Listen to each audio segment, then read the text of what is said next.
महाकुंभ 2025 में कन्यादान कर दंपति ने एक नया अध्याय लिख दिया है। आगरा में थाना बमरौली कटारा क्षेत्र के गांव तरकपुर के रहने वाले हाल निवासी फतेहाबाद रोड पर डौकी थाने के पास रहने वाले संदीप सिंह पेठा व्यापारी हैं।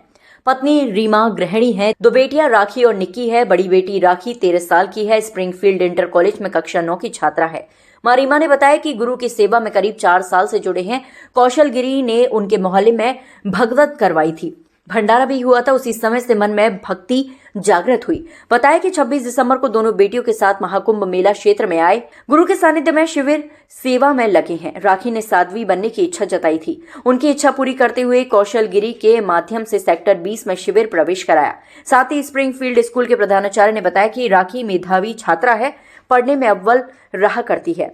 पढ़ने के साथ साथ पूजा अर्चना करने पर भी बहुत ज्यादा ध्यान देती है। नवदुर्गों में राखी घर से स्कूल तक बिना जूते चप्पल पहने पैदल चलकर आती थी। पढ़ने और आध्यात्मिक विषयों पर राखी स्कूल की छात्राओं से बिल्कुल अलग थी। विद्यालय में प्रवास के दौरान 2023 में उनका विद्यालय में प्रवेश हुआ था कक्षा 8 में। इस समय वो कक्षा 9 की छात्रा हैं। बहुत मेधावी छात्रा हैं और मेधावी होने के साथ साथ ही शुरुआत से हम देख रहे थे कि वो बहुत धार्मिक हैं। देवी माँ में उनकी बहुत आस्था है और इसके चलते वो नवदुर्गा के व्रत के दौरान विद्यालय में नंगे पैर आया करते थे। तो एक संदेश तो हम समझते थे कि वो एक बहुत धार्मिक बेटी है और यदि उसने जूना अखाड़े में जाकर अपने आप को समर्पित किया है तो ये तो बहुत सनातन के लिए बड़े गर्व की बात है। मैं उनके उज्जवल भविष्य की कामना करता हूँ। सर, राखी का आपके जो शिक्षक हैं साथ ही स्टूडेंट्स हैं उनके प्रति कैसा व्यवहार है? अच्छा व्यवहार था सर। जब भी कोई कल्चरल एक्टिविटी हुआ करती थी वो उसमें बढ़ चढ़ कर भाग लिया करती थी। तमाम वीडियोस हैं विद्यालय में उनके, जो भी 26 जनवरी का कार्यक्रम है या 15 अगस्त का कार्यक्रम है। और पढ़ने में चूँकि मेधावी थी तो सभी जितने भी टीचर्स हैं उनकी बहुत प्रिय शिष्या थी वो। हमारे विद्यालय में पढ़ने वाली छात्रा जूना अखाड़े में साधु बन गई है, तो आप क्या किस नज़रिए से देखते हैं?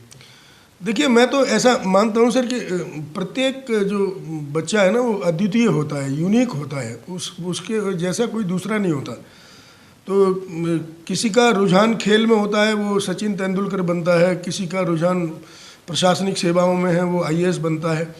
और अगर किसी बच्चे का रुझान शुरुआत से ही अगर धार्मिक है और उसकी आस्था बहुत गहरी है और उसको अगर ये इस तरह के अवसर मिलते हैं कि वो इस स्थिति में जाए कि जैसे बहुत ही प्रतिष्ठित और सम्मानित अखाड़ा है देश का, और उसमें जाकर उसको अगर जगह मिलती है साधना के लिए, तो ये तो उसके लिए, उसके परिवार के लिए और विद्यालय के लिए बड़े गौरव की बात है।